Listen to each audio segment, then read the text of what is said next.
গত বছরের ৫ই আগস্ট পতন হয় শেখ হাসিনা সরকারের। তারপর বাংলাদেশ জুড়ে মুজিব ও তার পরিবারের চিহ্ন মুছে দেওয়ার প্রক্রিয়া চলছে। বিভিন্ন জায়গা থেকে হাসিনার নাম মুছে ফেলতে তৎপর মোহাম্মদ ইউনূসের সরকার। সেই ধারাবাহিকতা বজায় রেখে এবার বঙ্গবন্ধু স্যাটেলাইট 1 এর নাম পরিবর্তন করে দেওয়া হলো নতুন বাংলাদেশ।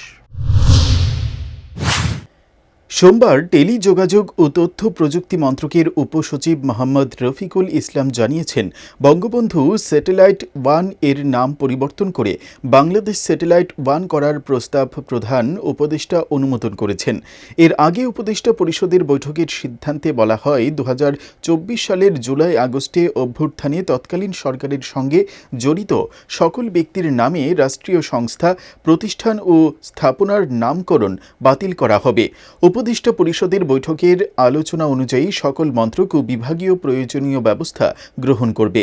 বাংলাদেশ টেলিযোগাযোগ নিয়ন্ত্রণ কমিশনের প্রকল্পের মাধ্যমে ২০১৮ সালে বঙ্গবন্ধু স্যাটেলাইট উৎক্ষেপণ করা হয়েছিল।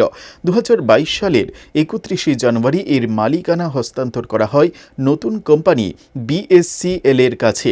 এই কোম্পানি গঠন করা হয় স্যাটেলাইটটির পরিচালনার জন্য। বিএসসিএল ডাক ও টেলিযোগাযোগ মন্ত্রকের অধীনে প্রতিষ্ঠিত। বঙ্গবন্ধু স্যাটেলাইট তৈরি করেছে ফ্রান্সের থেলাস এলেনিয়া স্পেস নামে একটি প্রতিষ্ঠান। ২০১৮ সালের মে মাসে আমেরিকার ফ্লোরিডার কেনেডি স্পেস সেন্টার থেকে বঙ্গবন্ধু স্যাটেলাইট 1 উৎক্ষেপণ করা হয়। এর মাধ্যমে ৫৭তম দেশ হিসেবে স্যাটেলাইট ক্লাবে যুক্ত হয় বাংলাদেশের নাম। এদিকে ১ দশক ধরেই ঢাকার পূর্বাঞ্চলে শেখ হাসিনা আন্তর্জাতিক ক্রিকেট স্টেডিয়াম নির্মাণের পরিকল্পনার কথা শোনা যাচ্ছিল।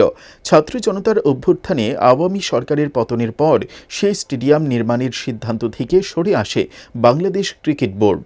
তবে নতুন করে জানা গিয়েছে, নির্মাণ হচ্ছে সেই স্টেডিয়াম, তবে তার নাম হবে ন্যাশনাল ক্রিকেট গ্রাউন্ড। সোমবার মিরপুরে বিসিবির কার্যালয়ে বোর্ড সভা অনুষ্ঠিত হয়।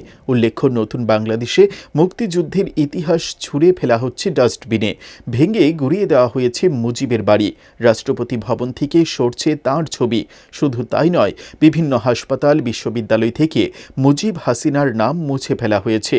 শুধু তাই নয়, চট্টগ্রাম বিশ্ববিদ্যালয়ে ছাত্রদের নবনির্মিত হলের নাম রাখা হয়েছে ফজলুল কাদের চৌধুরীর নামে, যাকে চট্টগ্রামের সবচেয়ে কুখ্যাত গণহত্যাকারী রাজাকার হিসেবে চেনে সকলে। এতেই প্রশ্ন উঠছে, এটাই তাহলে বদলের বাংলাদেশ? যারা রক্ত দিয়ে স্বাধীনতা এনেছেন তাদের নাম মুছে স্থান পাচ্ছে ফজলুলের মতো রাজাকাররা। ইসলামী বাংলাদেশ গড়ার পথেই কি এগোচ্ছে মোহাম্মদ ইউনূসের প্রশাসন? এই নিয়ে প্রতিবাদ জানিয়েছে বিশ্ববিদ্যালয় সংসদ ছাত্র ইউনিয়নের নেতাকর্মীরা।